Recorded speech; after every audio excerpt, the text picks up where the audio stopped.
This is the Detroit Sports Podcast Network.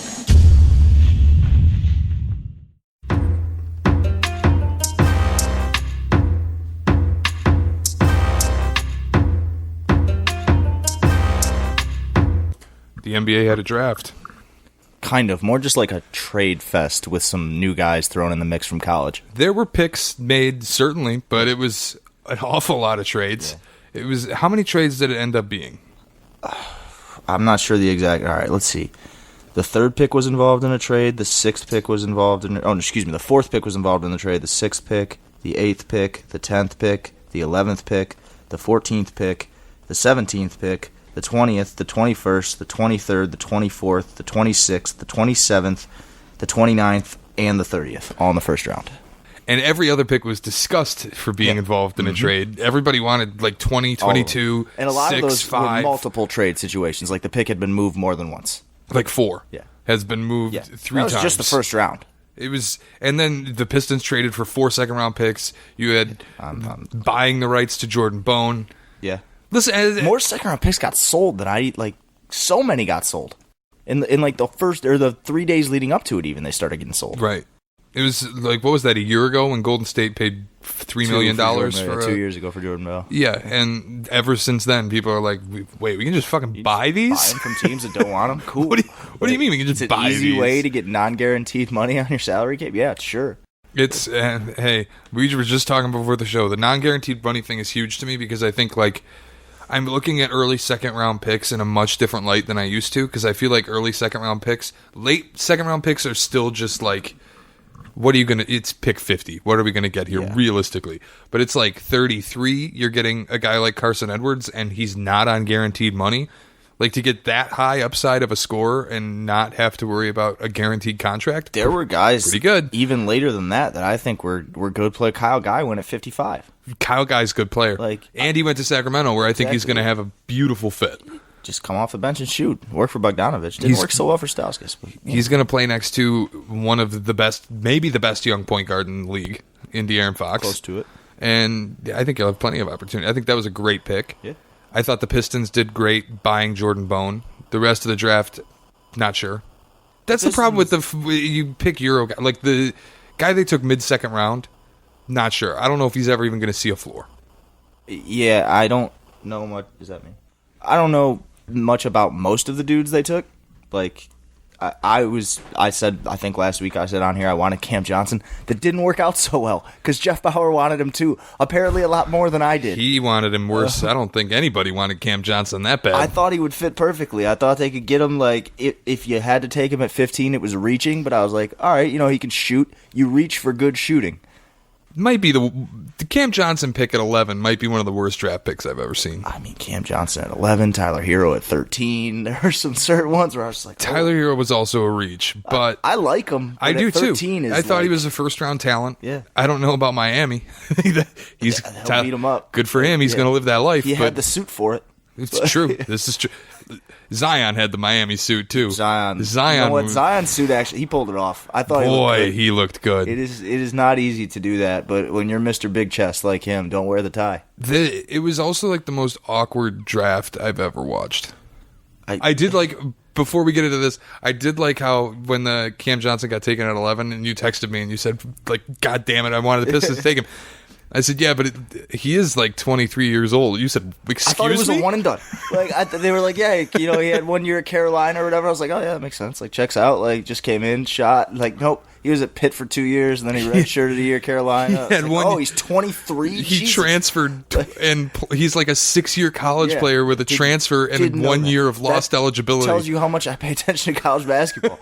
They just showed me the guy who could shoot, and I was like, he's got good feet. He seems to move around screens. He's 6'8". He can defend. All right, cool. How old is he? 23? Yeah, it's like maybe he's hit his ceiling already. We don't know.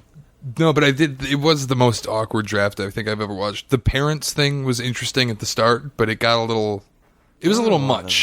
Just a lot of variables to this one. The best one was Ja Morant and saying his dad was his original hater, and then his dad dressed like he was going to the player haters ball. His dad is the new Zach LaVine dad. It was quite extravagant. Jamal Murray, the new Zach LaVine dad, is without a doubt Ja Morant's dad.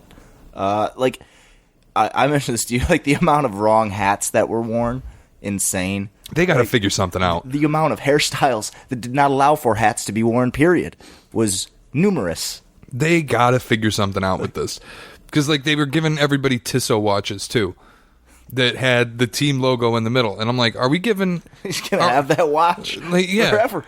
We're really giving... who went at number 4? We're giving Hunter. DeAndre Hunter a Laker watch? Like, come on now. I'm sure DeAndre Hunter will cherish his time as a Laker, but like, come on. What do you are we think doing Cam here? Reddish is going to do with the Dallas Mavericks watch? Yeah, boy, oh boy, nobody knows. And then Cam Reddish, I actually didn't hate the pick. I think a lot of people hated the pick because it's Cam Reddish, and he's probably not going to be good. But I didn't know DeAndre Hunter was a 4. Apparently, I thought he was a 3 because he was described as a 3, really and good everybody defender. said he's like, oh, he's a 4 in the NBA. And I was like, oh, then the Reddish pick makes sense. Because I was like, why would you take 2 dudes at the same position at 8 and 10? this offseason is pissing me off a little 4 and bit 10. because it sucks for slander. Like, I can make fun of the Lakers. Thank God we have the Lakers, and we'll get to them. The Knicks haven't done anything really noteworthy yet. They just drafted the best available player at the slot they were at. Right, and it's also, but it's still like they are the Knicks. They did like, but they still have to whiff on free agency. They have room to sell. Like, they had a moment they could celebrate as a franchise. Say, we got our guy. Apparently, they were not even remotely fielding calls. They said, nope, our guy's going to be there at 3. We want our guy, and we're not moving. They weren't even fielding calls. Pull the old Danny Ainge. We were looking at number 1, but hey, we got the guy we would have taken there anyways. So, I mean, if that's the case, then sure. In that moment when Silver calls R.J. Barrett and you're sitting in Westchester, you can celebrate a little bit and think you got your guy. And now realize that your guy is a 19-year-old and he's basically by himself on a 14-win team. It's going to be tough.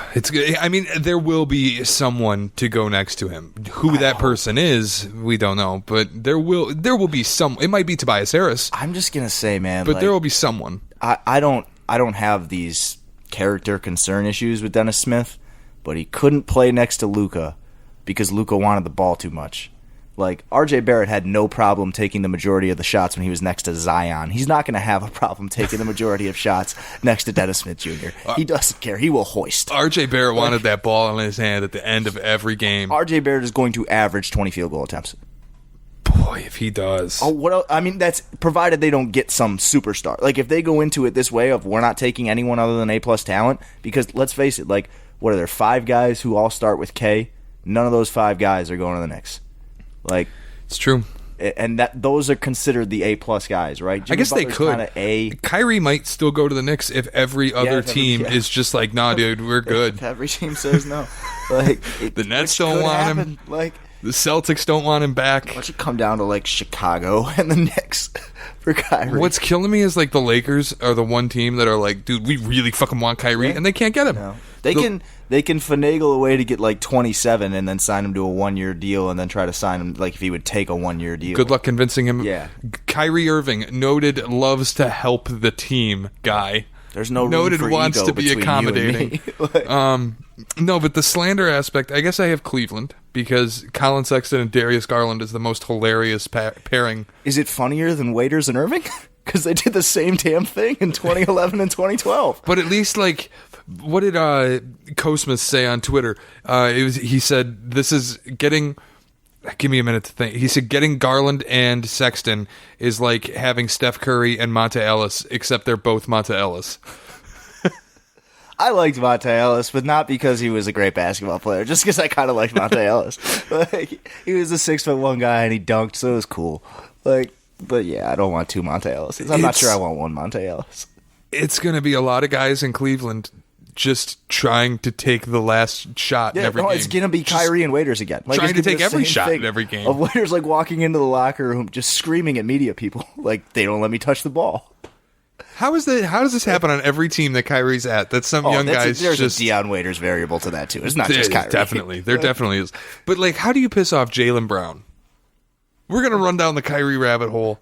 How do you piss off Jaylen Brown? I mean, dude, I don't know. Like, the things he's, like, you said today, like the Instagram post, I don't even know what to make of it. This caption... Maybe he is a genius, because it's so far over my head. Did you see my tweet this morning? No, which one? I got to show you. I'll pull my phone up and show you. But it's Kyrie said he's a basketball genius, and then the shot that he took was the picture that I put. It was just not great. But when the report came out that Jaylen Brown and Kyrie Irving had the worst relationship in the locker room, I was like, I didn't know Jaylen was capable of feeling hate like this. Jackie Mack said he was mad at everybody. He's like, oh, by the end he had problems with Brad, he had problems with Danny, he had problems with all of us. I was like, who the hell's all of us?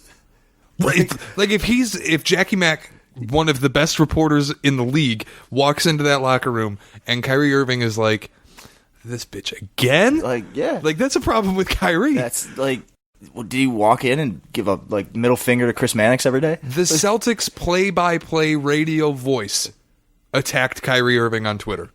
Like this. Now the Nets are going, look, man, I don't know if we want this guy by himself. Maybe if Durant comes, we'll take him. But we said 2 weeks ago, like, Kyrie would want to go somewhere where he could lead your young core, right? Why would you want to turn over a good young core to Kyrie Irving right now? You saw what just happened when they turned over a good young core to him in Boston. And now the stats are coming out. Somebody ran games Kyrie Irving played in when he came off the court and games Kyrie Irving didn't play in with his off-court ratings. Everybody on the team was better when he was off the court in games he didn't play in than when he played and then came off the court. People were much, much worse. The knock on him forever, and he's had flashes. Like, didn't he have almost a 30-20 game at some point this year? Yeah, it was he 27 and 17 or something. Like something ridiculous. But the knock on him has always been he doesn't make anybody else better. And granted, even that, yes, I guess it's making somebody better. But if you get 17 assists just doing pick and pops all night, every point guard should be able to run a pick and pop in the NBA. So if you let him run 30 of them, he should get 17 assists. If you run 50 of them like they should have in the Bucks series, maybe he gets... You get a bunch. Sure.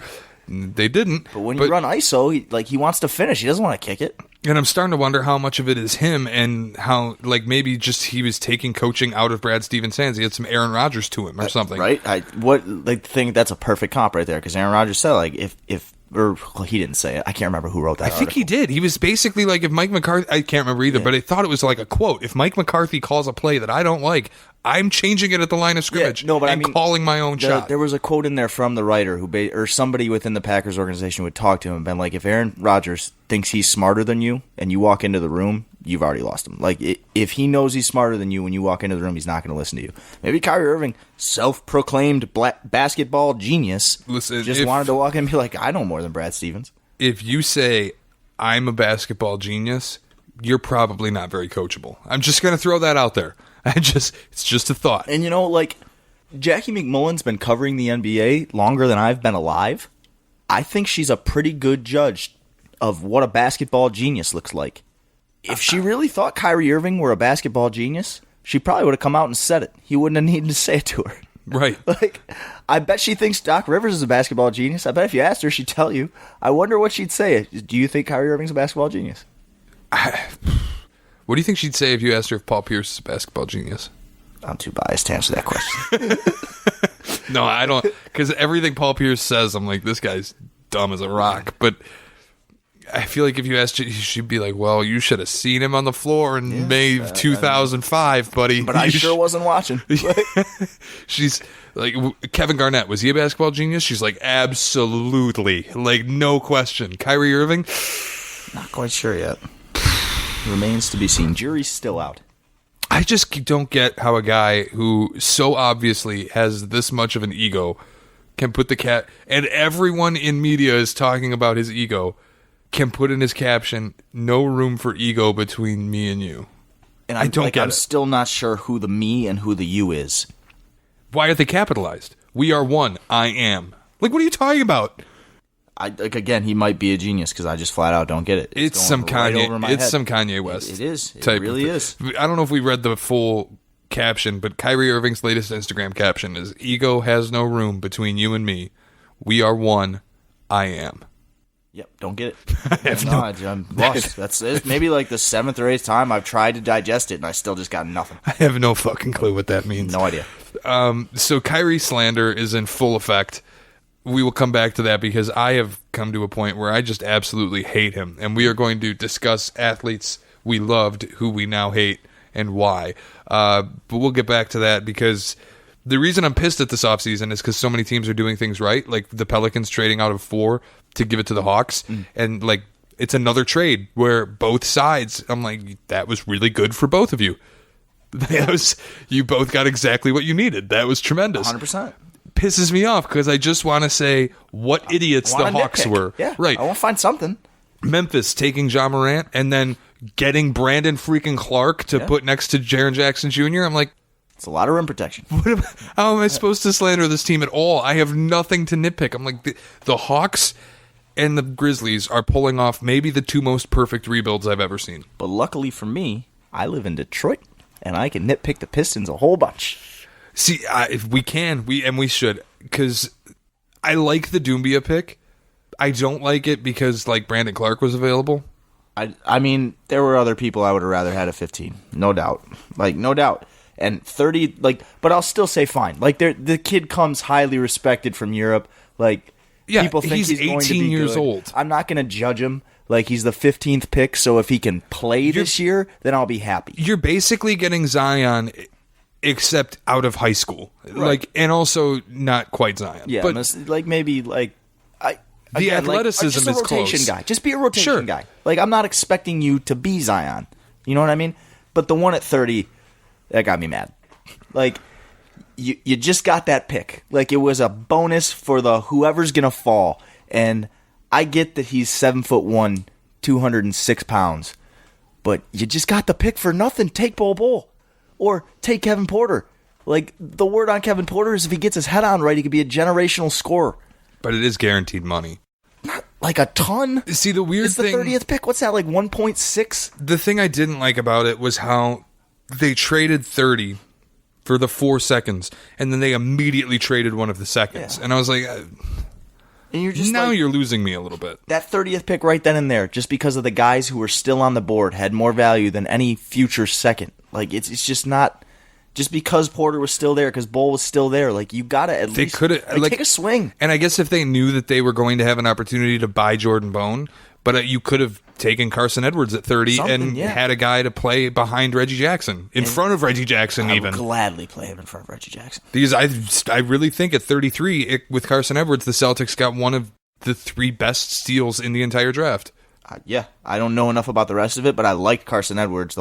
He was a guy whose name I knew coming into this draft. I cannot say that. 42 points with 10 threes in a tournament game. I cannot say that about at least 15 of the guys taken in front of him. I didn't know who they were. I would have loved Brandon Clark. I would have loved Grant Williams. The Pistons had opportunities.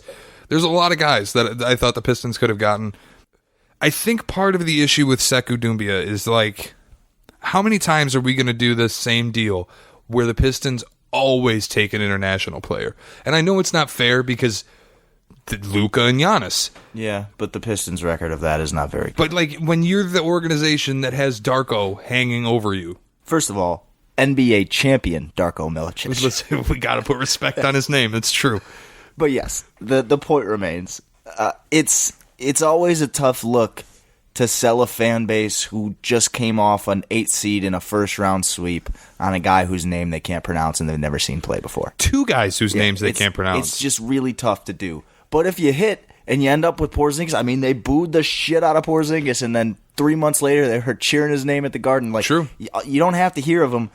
You only got to hear of him in November if he's really good. Like Luka, everybody was higher on Luka for whatever reason. Like people had seen him more. Yeah, right, like, he was in Spain. It was a more public Spain. Yeah, it was a more public league. But you're playing in France and being 18 years old, averaging 7.7 points. Did he just get to France? Yeah, because he's only been playing basketball for 6 years. Yeah. Which I actually heard that, and this might be just the dumbest galaxy brain take in my life. But I heard that they were like, yeah, he's only played basketball for 6 years. I was like, this guy's going to be fucking good. Anytime I hear these stories about Siakam that made you think that? Yeah, because immediately when I did, the second they said, yeah, African kid, he's only been playing for 6 years, I was just like, so they just think they just hit Pascal Siakam. They just like, oh, this worked for Toronto, let's do it. I was covering the draft at the Palace, and Stefanski comes down, and somebody asked him, did you think of Pascal Siakam when you took a shot on Doumbia? And he said, you'd have to ask Casey. And I'm like, so yes. Sure did. Yeah, they just thought Sekou Doumbia fell right to them. Like Dwayne Casey was certainly in that moment like, oh yeah, he even looks like Pascal. He could be. He could be Pascal. The good news is, too, Dwayne Casey developed Pascal Siakam. He's 18 years old. Like, Dwayne Casey, like, for as good of a coach as he was from an X's and O standpoint, coach of the year and a 60-win coach, he was a very good developmental coach. They have a lot of young talent. Like, you just saw what Fred VanVleet did. It wasn't Nick Nurse that developed him. Like, Jerry Stackhouse in the D-League and Dwayne Casey. And Nick Nurse to a degree, too, because he was an assistant. Dwayne Casey created the most improved player this year. Sure. By the way, we haven't talked much about the championship for the Raptors. How much does DeMar factor into this? Because the fact that DeMar has been saying none of this happens without him, to an extent, I get it. Like he's catapulted to the top of that list of guys who, like, sacrificial lambs in the history of professional sports. Absolutely. Like, watching this has to be just terrible. He's the top of that list. Of all the guys that it's ever happened to, he's the top of that list. But it's like, when he says that none of this could have happened without me, it almost seems disingenuous. This is a rabbit hole we don't even really need to go down, but none of it could have happened without you in a sense because, like, they couldn't have gotten Kawhi without you. But, like, it was clear that it wasn't going to happen with you. The other thing I saw someone tweet, I can't remember who it was. It might have been Eberle or Justin Rowan, but somebody said they thought that, I shouldn't even put their names out because I don't want to attach them to a take like this, but somebody said they thought that if Lowry had been traded instead of DeRozan, the Raptors still would be champions this year. It was just like, which one do you hang on to? I don't think the Spurs are going to take Kyle Lowry. One, yes. Yeah. Two, look, Kyle Lowry can hit threes and also play defense. So it's... I will be the first one to stand up in front of people and be like, Kyle Lowry is the most over-glorified 6-time All-Star of all time. Like, he should not be that. But I'll tell you what, the first half of Game 6 was some of the most inspired basketball I've ever seen anyone play in the NBA Finals. DeMar's not doing 11 straight points in the first quarter of a finals game. Outstanding. Absolutely outstanding. And they needed him for every minute. So that's... I don't know why we went down the DeMar rabbit hole. What else happened in the draft? I mean, like, everybody was traded. Like, there were so many. My biggest takeaway was just, like...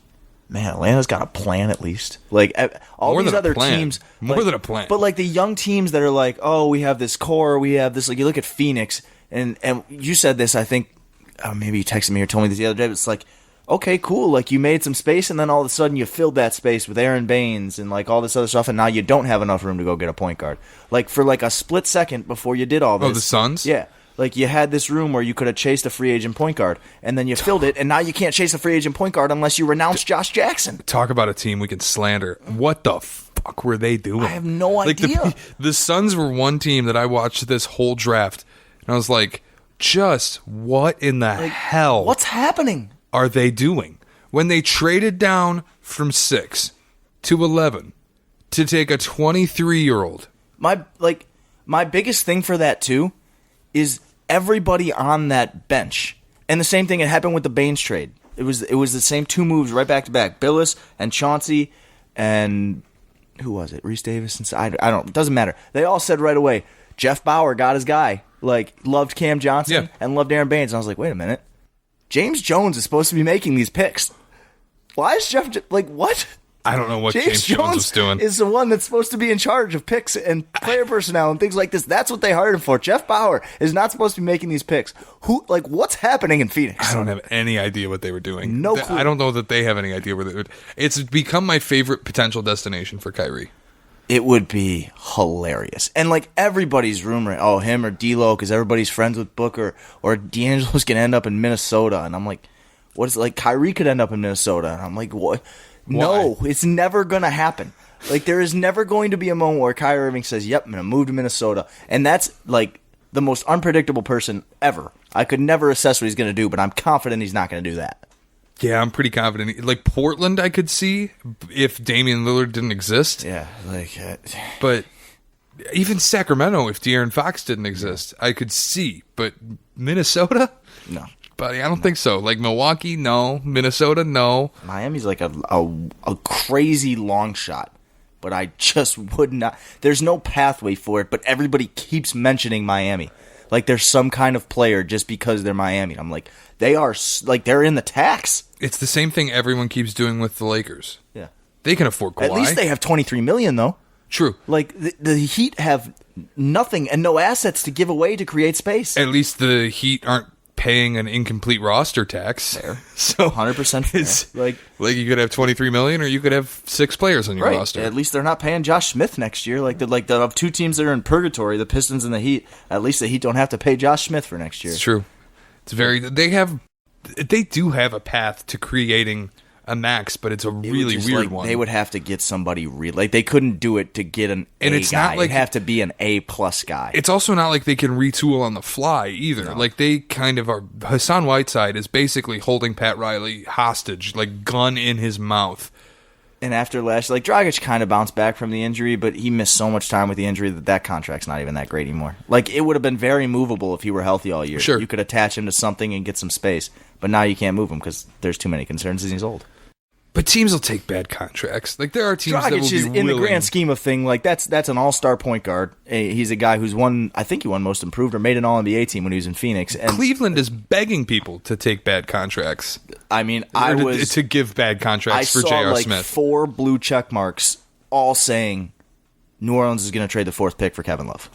Kevin Love's going to be the guy. Griff's going to get his guy. This is going to happen. Cleveland's going to attach the pick, too. and Kevin Love, and they're going to New Orleans.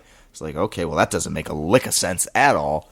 Kevin Love, in the grand scheme of just awful contracts, it's not Chris Paul. It's not 37, 38, 41. Right. It's 27, 29, 29, 27. And Kevin Love is, 30? He's not 34. He doesn't have as terrible an injury history as Chris Paul. It's getting close. It's not great, but it's not Chris Paul. And also, I think there's way too much debate over what position does Kevin Love play now.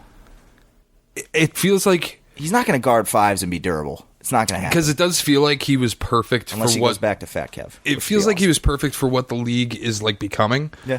But it almost feels like the league has passed him by. He started this, and now he has no place in it. I mean, he's owed 60 plus, almost 80 million. I got it here. 4 years, 120 million, kicking next year.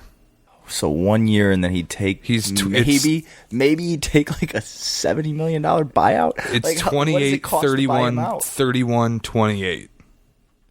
Yeah, so it'll cost after this year. It'll cost $90 million to buy him out. Man, how long are you planning on rebuilding if you're Cleveland? I know you hired a rebuild coach and you're fully committed to the rebuild, but listen, right now they have Darius Garland and Colin Sexton. I would plan on this one being a lengthy one. But I mean, at the same time, you can't justify 2 years from now if you still haven't made the playoffs. Say, yep, here's 29 mil. Let's roll it out again, Kev. You gotta move them. I will just say, even if you have to attach a pick, this is what happens when you bring LeBron James into your organization. You never manage to get him to commit to a long-term deal, and you fire the best GM in the league. I give them no pass for this. No, none. Absolutely none. None. They did it ceremonially, too.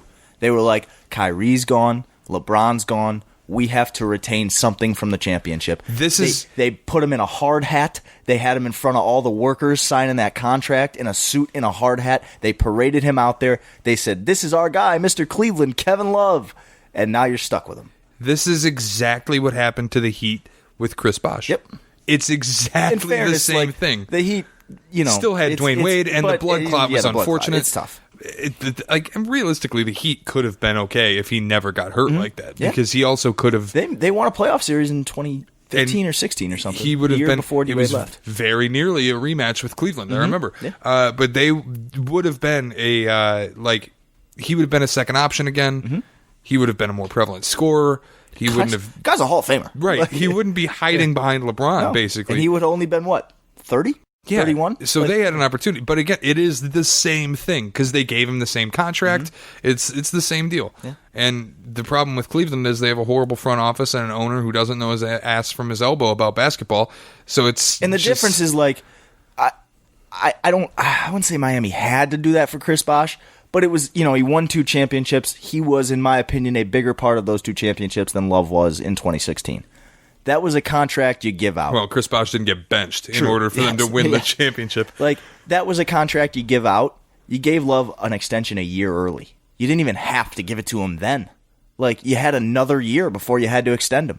and you gave it to him just purely out of ceremony, just to say, like, no, we don't suck. Remember, we're not going to rebuild. We're going to take Colin Sexton, and we're going to be good. They didn't fire Ty Lue right away. They waited 6 games. Like, what they really did when they paid Kevin Love, and I can't believe we're on this deep of a Kevin Love rabbit hole, but what they really did when they paid Kevin Love was they put the Larry O'Brien trophy on a pedestal and threw $120 million at it. Yep. And they were like, hey, for the next 5 years, just remember that we won once. He'll be the reminder. Forget the fact that this guy was benched game 5 because he literally was unplayable. There was a point in 3 straight finals that Kevin Love played. He didn't play in the first one, so just 3 straight finals, that in all 3, at some point, he was played off the court. Like, some of them weren't for as long, but there were points where like he can't be out there against this lineup. It's the weirdest narrative that gets thrown because everybody points to 2016 and they're like, boy, Steph couldn't do anything against Kevin Love. Kevin Love was locking him up. Joke. Which...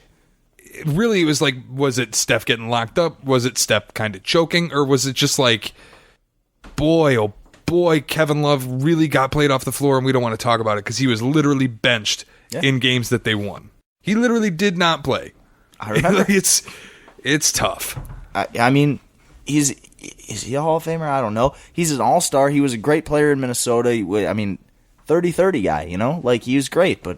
Can we stop talking about Kevin Love now? Yes, please.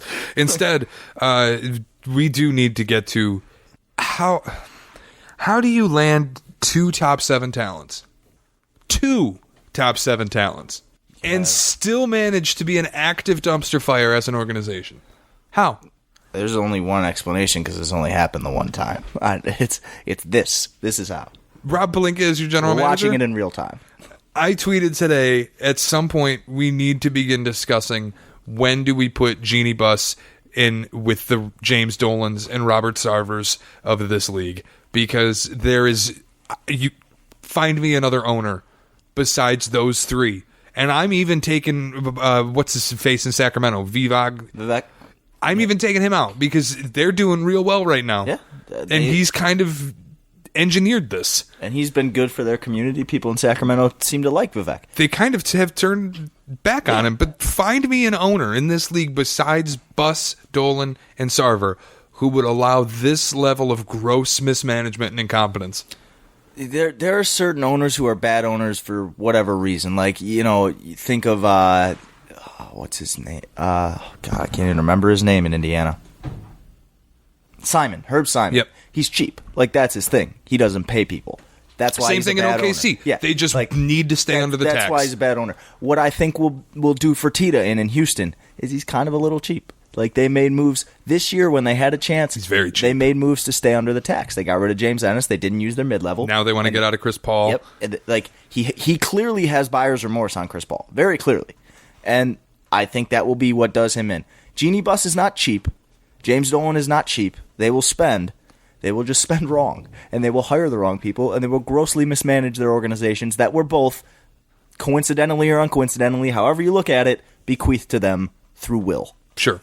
Like, they are not the successful people who made billions of dollars and bought teams. It's Jeannie Buss. They are the children of successful people who made billions of dollars and bought teams. And it's tough, but she really is riding her dad's coattails. And even, like, Admittedly, she says she's running it just like he did. He ran a very tight ship and a very good organization. He won multiple championships with Kobe and with Shaq and with Pau. But it's with Magic and with Kareem. And with... the list goes on and on and on. Yeah. But now we're at a point where has she spoken publicly since Magic stepped down? Tweets, but that's it. And even the tweets have felt few and far between. I think I've had her on of her and notifications. Magic at Nobu. That was the only thing. First of all, her Twitter avatar is her nude with basketballs covering her boobs, so it's on brand, I guess. But Rambis probably runs her Twitter account. Boy, Kurt Rambis might run her Twitter account for all I know. But it is just incredible to me how the Lakers are able to get 2 top 7 talents on a roster that has 6 players right now, today. Their starting lineup would be Isaac Bonga. I don't know who's going to play the 2 because they don't currently have a 2 on their roster. They have one guard. It's Isaac Bonga. That's the only guard on their roster. The sell is going to be like, hey, want to come live in Los Angeles? We'll give you $5.7 million. Like, Yeah, we'll give you pay the your same taxes. deal Like, that Boogie got in Golden we'll State. pay your taxes, and that'll be it. Like, They have 6 players, and only 2 of them are making more than $2 million. they're gonna try to sell DeAndre Jordan on $5.7 million. Good luck. Like, yeah, have fun. Like, But that's like, even go and get DeAndre Jordan, who is a terrific NBA center. Sure. Took Great a year at finishing off of at the playing rim. competitive basketball Yeah, this year. Did not try one bit. He might actually be healthy and ready to go. Yeah. It's not the position that you need at all. You need spacing. You need guard play. You need shooters. You have nothing. Like, LeBron's okay with a rim runner. He made Tristan Thompson better, but like, he's a lot better if the center can shoot. Right. And what's stunning is like national media outlets, ESPN, Bleacher Report, and name them. Mm-hmm. Well, could Kawhi go to the Lakers? No. Well, could Kyrie go to the Lakers? But they know. They know that the cap isn't there, and they still put these articles out. And maybe we'll somehow be proven wrong. Maybe they will find some willing schmuck to take Wagner and Bonga and have $27.8 million in space created there. And by some stroke of miracle, Kyrie Irving will eat a bad batch of mushrooms that day and say, "I think I'll just play for $27.8 million on 1 year." If you like, because right now their practical space, it's assuming that Anthony Davis takes the trade kicker. Narrator, he will take the trade kicker. Good Right luck now, finding someone to turn down a free $4 million, no matter how rich you are. right, they're at $23 million to spend. If they get off of Bonga and Mo Wagner, that frees up a total of $3.5 million. It gives them like $27 million. It's total. just like, that's not even, that's enough to literally get D'Lo on a full 25% max, maybe. I don't even know what the number is on the 25%. You can bring D'Lo in on at least a near max for him, but then you are forced into retaining all of your cap holds. I'll be surprised if D'Angelo Russell. Like, maybe if Kyrie does go to Brooklyn and D'Angelo is not going to be in Brooklyn, he is that big of a market chaser or that big of a whatever that he'd want to go back to LA. Maybe. Don't know. Can't say for certain. But it doesn't seem likely. These are their cap holds. These are the guys that they're going to bring back to field a roster if they go and sign someone for $27 million. Kentavious Caldwell-Pope, Rajon Rondo, Mike Muscala, Lance Stevenson, Reggie Bullock, Tyson Chandler, JaVale McGee, Alex Caruso, and Jonathan Williams. Like, you could want to bring back Bullock. He's a shooter. He's got length on the wing, and he could give you 22 minutes a night. Like, but only at $5.7 million. You don't want to give him more than that, and somebody probably will. I don't think the Rondo thing works with LeBron. Like, yes, they're both smart. Maybe if you had those 2 and 3 shooters, it could be a decent lineup, but it'd be really tough on defense if you had 3 shooters and those guys. I don't think Rondo's the guy. Like, maybe if you have $23 million and you can maybe get Malcolm Brogdon, maybe for $23 million. But that's the only other, like, borderline guy I'd even think about going after, because he can handle the ball. He can be a 1, and he can shoot. That's the only guy I can think of that, like, and good luck convincing Malcolm Brogdon. Like, if Milwaukee is going to give him that, I don't think you're pulling him away. The other thing is, like, I look at the roster that they have right now, which is LeBron, Anthony Davis, Mo Wagner, Kuzma, Bonga, and Jamario Jones, if you even want to count him. Never seen him before in my life. Right, I'm good.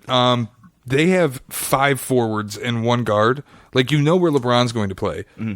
But we also know that Anthony Davis has no interest in playing center because he's repeatedly said he wants to play the 4. Mm-hmm. Boogie was first small NBA center next to him. Where the fuck is Kyle Kuzma going to play? Off the bench. Where is he? I mean, AD. Where does he fit in? Maybe they just don't run maybe they just run 5 out on offense and just post AD if he wants. But, like, I mean, your only lineup at this point is to play Kuzma at the 4 and AD at the 5. Like, I don't care if he doesn't want to be a 4 or he doesn't want to be a 5. You don't have another one. And then you have Wagner, and it's... Wagner can't play. Like, even with LeBron, he couldn't play this year. And LeBron was, like, actively saying, this guy cannot play. Off the floor. He cannot play. Zubats. They gave him... Like, they discovered that Zubats was good. And then because they were like, oh, we'll play you instead of Wagner. Oh, you're good? See ya. Like, I've never seen a team get 2 top 7 talents and still manage to fumble it this badly. It's incredible. And again, like, if they... Let's say they sign Malcolm Brogdon and then do fill it out with vet minimums. 5 seed? Tough. 4 It's seed? like right now, assuming right now, let's say they give $20 million to Julius Randle gross. Right, but that doesn't fit at all. I know, but it's where they're at. Like you're going to have to give $20 million. You can't split D'Lo. Like I'm trying to think of who else they could go and grab off the free agent market. Middleton, Tobias. But again, Middleton is going to get the max. Maybe you could I guess Tobias, if you want. Like Tobias isn't getting a max contract. Do you think there's a number Dallas wouldn't match Porzingis on, or is it just a blanket we'll give him a max? With the off-court stuff, there's got to be a number. Like maybe. But again, is he going to play? Like but maybe that number's $20 million. Like if they're going after Horford for a reported 4 for 112. Which is just absurd. They're going to overpay for him. If they want him, that's fine. You don't have that much left for Porzingis at that point. Especially if you're trying to get a point guard 2, which they apparently are. Maybe that number is $20 million. And then maybe Porzingis ends up in LA on a 1 year for $23 million deal. And it works, and then they re-sign him, and you just, in my world, just blows up. I don't see it. That's as off the wall as I can come up with. I don't like. And I bet I'm more off the wall right there than Rob Pelinka is. Listen, Rob Pelinka, salary cap expert. Don't you dare say anything else about him. But we do have a couple more free agency things to get to. One, I want to hear your take on this. Is Steven Adams a Celtic already? What goes back? They only want cap space. Like they're trying to move Steven Adams just to get cap space, and at that point. If I'm the Celtics, why don't you just take Capella? It's less money. I'm not it's even a younger looking at player. It from a Celtics standpoint. Like if you're going to move Steven Adams, what are you saying to Paul George and Russell Westbrook? Right, that's the other thing, because they are on record like we want to compete, we want to win. Yeah, this is the organization, not the players. 2 straight years bounced in the first round. What do you say if you move the third guy and don't get back another third guy? Like what are you saying to these two guys? And then you also don't use the cap space you created because your owner wants to keep you as far under the tax as possible. I think if you're going to trade Steven Adams, and if this is a realistic thing that you're going to trade Steven Adams, and then we're 20 games in, and they're 7-13, you got to start looking at moving both those guys. And are they ready to have those conversations? No. And if they're not, then I don't think you can trade Steven Adams. And I don't think Steven Adams is Celtic because I don't think they can move him. That's where I kind of am in the same boat. Like I think if he goes anywhere, it's going to be Boston, but I don't think he goes anywhere. I don't think they can. Like you can't sell that to Russ. Like I don't think they could sell it to the fans. Yeah. I think people would literally riot. Like you can't move him. You can't unless you're getting something back. You can't move him again. Like they can move him for Gordon, for Hayward. I think Mike Valenti just said it though. Like the knucklehead index in this league is just at an all-time high because teams do stupid things. If they move, here's the thing with Hayward though. If I'm the Celtics, am I more interested in moving Hayward for a bad contract on a middling player? It's like what, $7 million less? Yeah, like a third option center. Or do I just want to gamble that Hayward rehabs and becomes good again? I definitely wait. Like if I'm Boston, I'm at least waiting like the requisite 20 game. I'm going to give OKC 20 games this year, and if it's not good after 20, I bet they do something.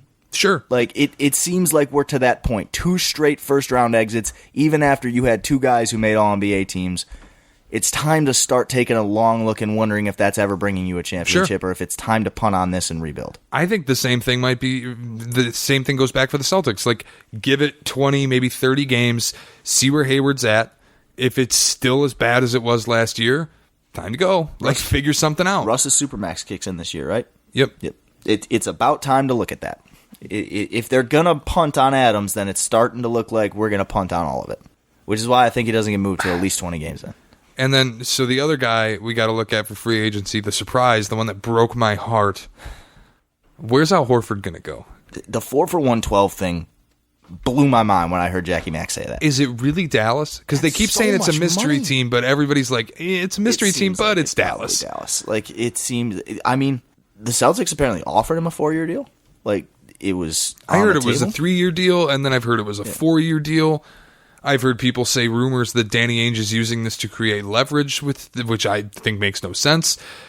I mean, right away it said like he's expected to sign with another team. He's turned down whatever, and he's expected to sign with another team, which means there's another team, but we can't say it yet. Everyone who reported he's expected to sign with another team had that team. Yep. They knew who it was. And I think they also thought it was Dallas.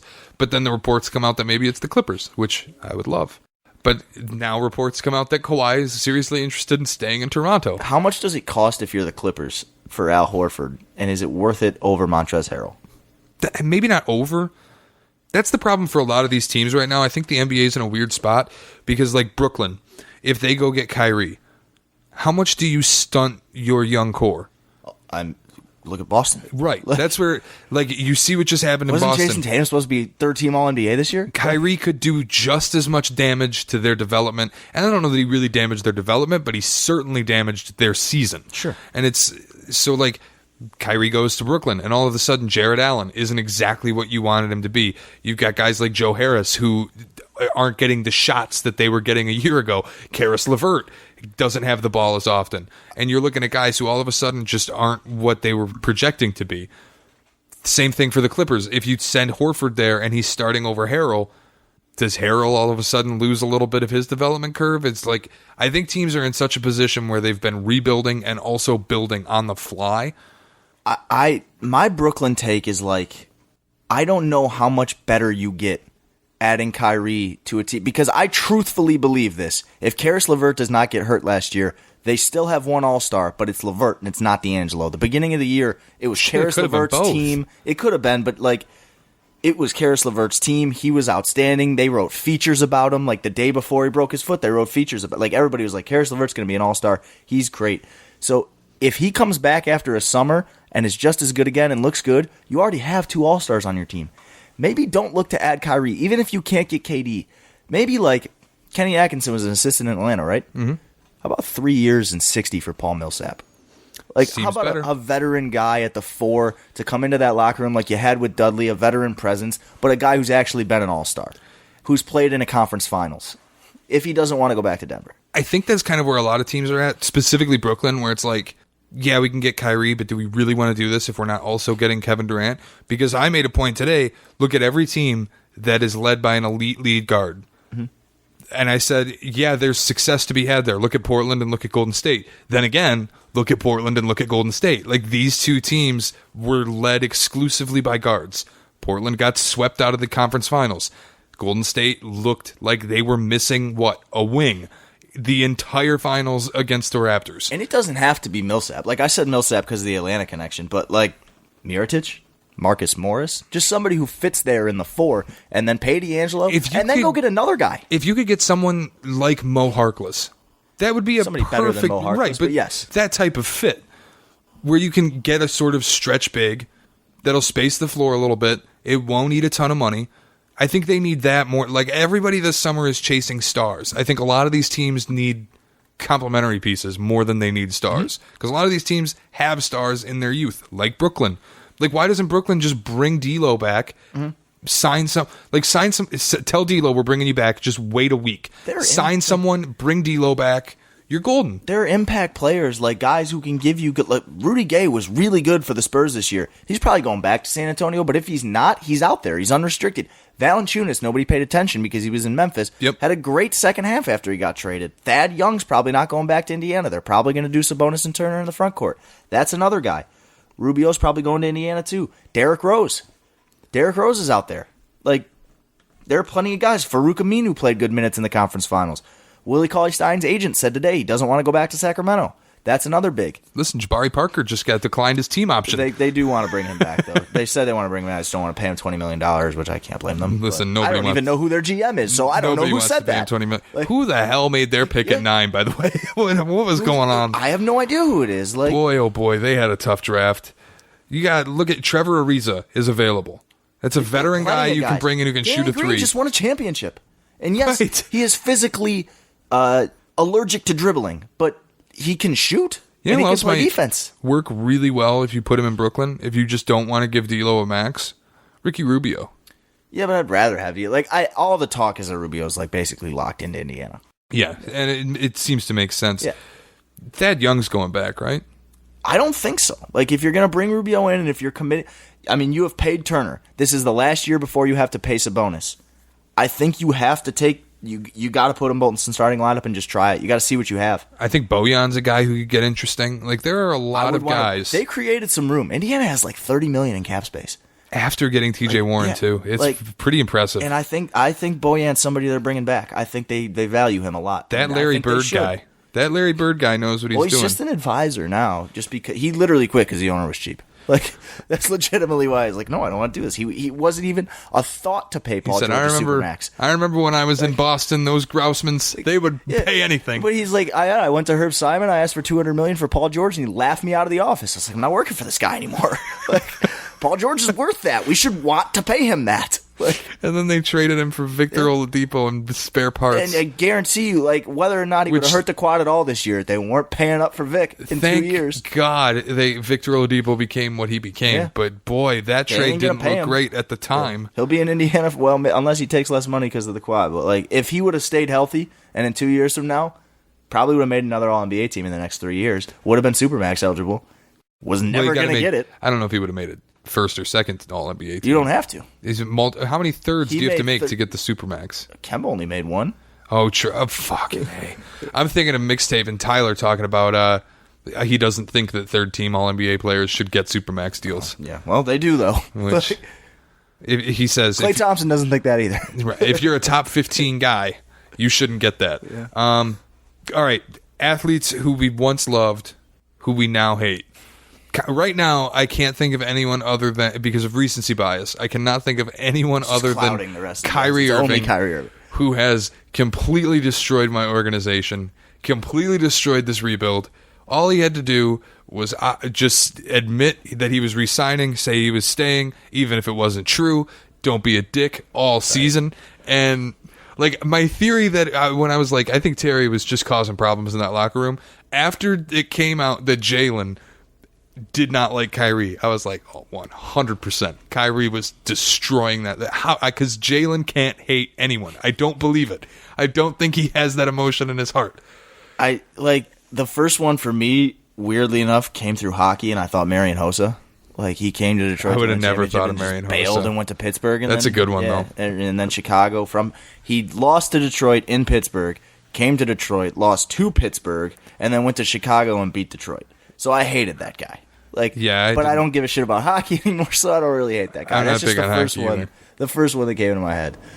Like, former Pistons, like, nobody was really that good after they left. Like, Grant Hill had injury problems. There just wasn't anybody that, like, left the Pistons. Like, you could say Rodman, but I couldn't hate Rodman because of what he did here. Like, I wasn't alive for it, but it's still, like, Then it's like the only Pistons recently that have really become hated. Drummond, Reggie. Oh, I despise Reggie Jackson, but I never liked him. Right, and then Josh Smith, but again, nobody ever loved him. Yeah, never liked him. It was like, wait, we got this guy over Iguodala? Yeah, just never liked him. So there's just not that many Pistons for me. Like, Prince Fielder was a turnaround for me quickly. I know it, but I just can't. Like, it sucks. I just feel bad for him. Miguel I don't really feel bad for him. Getting there, loaded, but yeah, Cabrera's getting very close.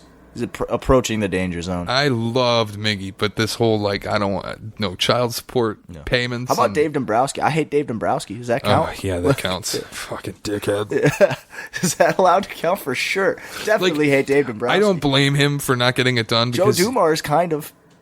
I'm back to loving him again because he's not a GM anymore, but I did hate him for a minute. Fair. He blew this thing up. It's like GMs are easier to hate in this town than But he's a former player. Else. Like, he had a lot of standing before he became a GM. Like, who else had tons of goodwill? It might have been with the Lions. Terry Foster just tweeted a couple weeks ago when Yzerman came back. He was like, coaches ever. I hope Yzerman doesn't get the same treatment on the way out as Dumars got and somebody else. Said guys come in, they're beloved, they leave. Maybe like Brad Ausmus. My mom, Brad Ausmus was my all the women loved Brad Ausmus. Favorite player ever. Everybody liked when he was playing here, and then he came back. I don't even think she hates him though. She just thinks he's ridiculously attractive. Yeah, I don't even hate Brad Ausmus. I think he got thrown in over his head. I mean, a bad system. Yeah, they probably should have never hired him. I just love Jim Leland so much that I couldn't like Brad Ausmus. It was tough. I love Jim Leland. I hated how Jim Leland got sent out of this town. People were so you just don't know what you got till it's gone. Like, especially with that guy. Like, that is the epitome for Detroit. Like, Barry Sanders, Calvin Johnson, but we knew both. Like, right then and there, we knew what we had. Jim Leland, it was just like, you don't know what you got till it's gone. You think because he's lost 2 World Series that he's shit, but nobody else ever got to 2 World Series. Like, you just don't know what you got till it's gone. I think, oh man, I miss Jim Leland. Yeah. 2013, he deserved better. The last of the classics. I'm telling you, Kyrie Irving might really be going to my most hated athlete of all time. He really might be going that.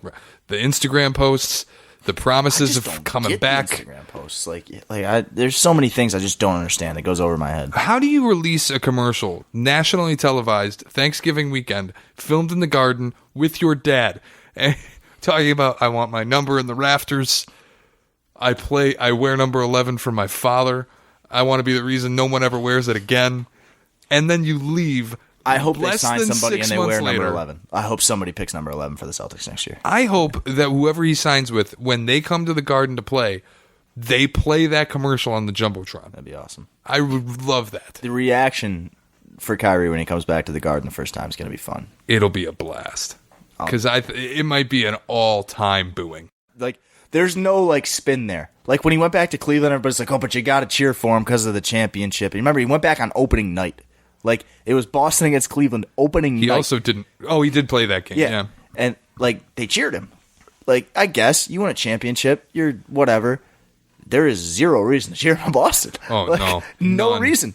It's not like, you got to just love the guy. No, you don't. You know what makes me even more mad is, people hate the Celtics and Boston so much that non-Boston fans are looking at this from the outside and they're like, good for him. I'm glad he's getting out of there. Fuck the Celtics. And I'm like, any other team, this guy could do this exact same thing to any other team, and everyone in the league would hate him. To me, that quote from Jackie Mack is already going to start the rumblings of he didn't like living in Boston.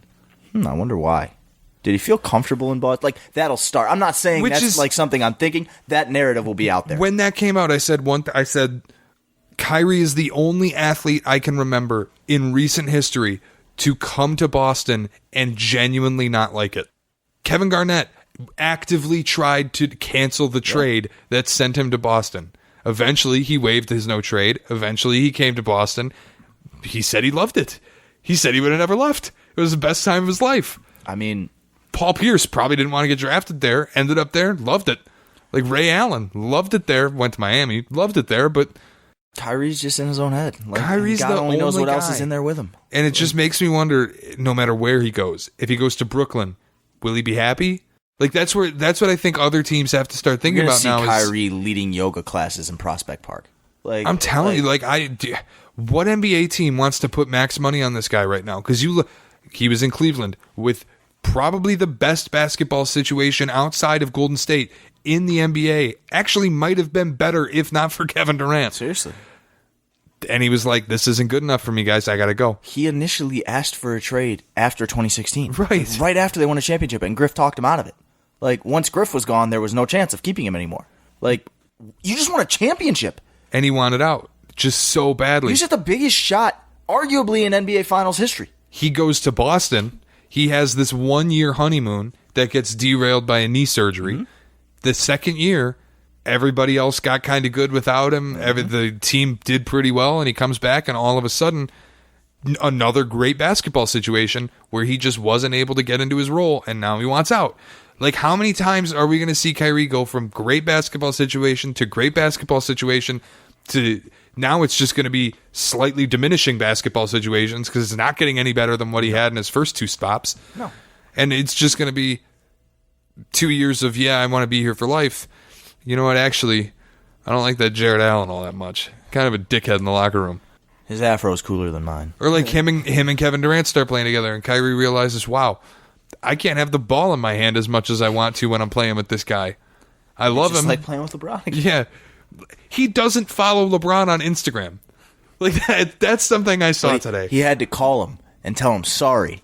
Oh, boy. Because he overreacted. Because leading a team, I didn't realize how hard it was to lead a team. I hate this man. You still don't realize how hard it is to lead a team. I hate this man. He has no idea. No. There's genuine basketball things, too. He doesn't get at the free throw line enough, doesn't shoot enough threes. Plenty of things. Defense is atrocious sometimes. You didn't hear those things this year. Nobody was trumpeting, Kyrie needs to take more threes. They were trumpeting, no, but I mean, around the team. That wasn't the problem. The problems being reported were not Kyrie's not taking enough threes. Nobody knows what the hell Kyrie's thinking. Yeah. It was all off the court shit that was the problem. Yeah. Are there on the court issues that could make Kyrie Irving a better player? Sure. But that's not why it fell apart. It's true. Like, it's very fair. like- but I'm saying that, like, my point is there's even basketball reasons Sure, why absolutely. this might not be a great idea. You take those and then add on to it. By the way, stories have followed him literally his entire career about not enjoying whatever locker room he's in, whether it's Deion Waiters, whether it's LeBron James, which if you have active problems with LeBron James, that's the thing. Like, people go, well, LeBron just must be really tough to play with because Paul George doesn't want to go there. Kawhi doesn't want to go there. Kyrie ran out. Before Kyrie, who ever said anything bad about playing with LeBron? Yeah, I mean, Anthony Davis wanted to play with him. Like Dwayne very, Wade and Chris very Bosh much. wanted to play with him. Dwayne Wade might just play with him again. I'm not 1,000% positive. Like, has he filed retirement papers yet? I'm going to look into that this week. He might be interested in taking a vet minimum just to throw on that his jersey. kid's going to school in L.A. Like, I'm just saying. Obviously, I get it. Wife's an actress. They're moving. But he's already there. So, it's. I don't want to say it's realistic. It is realistic, but it's not like 35% chance. Which is enough to, like, at least they're going to call.